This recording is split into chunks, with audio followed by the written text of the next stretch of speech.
ఆరోగ్యం పట్ల విలువైన సమాచారాన్ని అందిస్తున్న మెడ్ప్లస్ 1 టీవీని ఫాలో అవ్వండి, సబ్స్క్రైబ్ చేసుకోండి.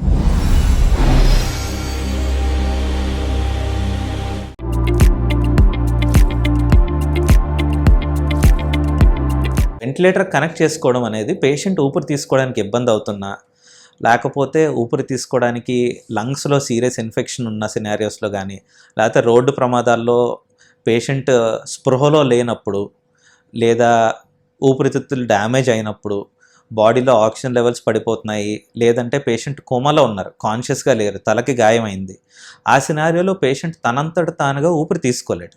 సో అలాంటి సిచ్యువేషన్స్లో నోట్లో నుంచి ట్రేకియా ఉంటుందండి, ట్రేకియాలోకి లంగ్స్ కనెక్ట్ అయ్యే పైపు, సో దానిలోకి గొట్టం వేస్తాం, ఎండోట్రేకియల్ ట్యూబ్ అని, దాని ద్వారా ఆర్టిఫిషియల్గా శ్వాస అందించవచ్చు.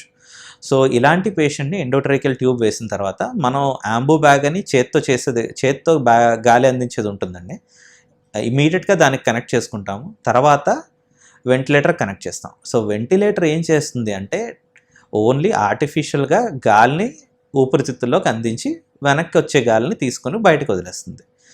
అంతవరకే వెంటిలేటర్ చేసేది. వెంటిలేటర్ ట్రీట్మెంట్ అనేది ఏమి ఉండదండి, జస్ట్ ఆర్టిఫిషియల్గా పేషెంట్ తీసుకోలేకపోతున్నారు కాబట్టి ఆర్టిఫిషియల్గా మనం గాలి అందిస్తాం వెంటిలేటర్ ద్వారా. పేషెంట్ చనిపోయారని నిర్ధారించడానికి ఊపిరి తీసుకోవడం వెంటిలేటర్ ద్వారా ఇచ్చేది కాదండి, గుండె ఆగిపోవడం అన్నది మెయిన్ థింగ్. ఇప్పుడు హార్ట్ రేట్, గుండె కొట్టుకున్నంతసేపు పేషెంట్ బ్రతికే ఉన్నారు సార్.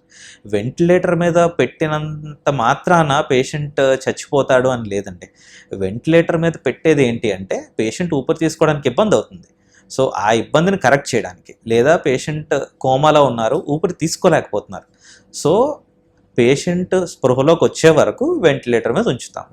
సో పేషెంట్ స్పృహలోకి వచ్చి తనంతట తానుగా ఊపిరి తీసుకోవడానికి ఇబ్బంది లేదు అన్న టైంలో వెంటిలేటర్ తొలగించేసి ఐదర్ ఆక్సిజన్ పెట్టుకోవచ్చు, లేదా పేషెంట్కి ఆక్సిజన్ కూడా అవసరం లేదు అంటే నార్మల్గా పేషెంట్ని ఊపిరి తీసుకొనివ్వచ్చు. సో వెంటిలేటర్ మీద పెట్టారు, పేషెంట్ చనిపోయిన వాళ్ళు ఉంచేస్తారనేది మాత్రం అపోహే సార్. ఎందుకంటే గుండె కొట్టుకున్నంతసేపు వెంటిలేటర్ అనేది ఓన్లీ ఊపిరి అందించడానికి మాత్రమే.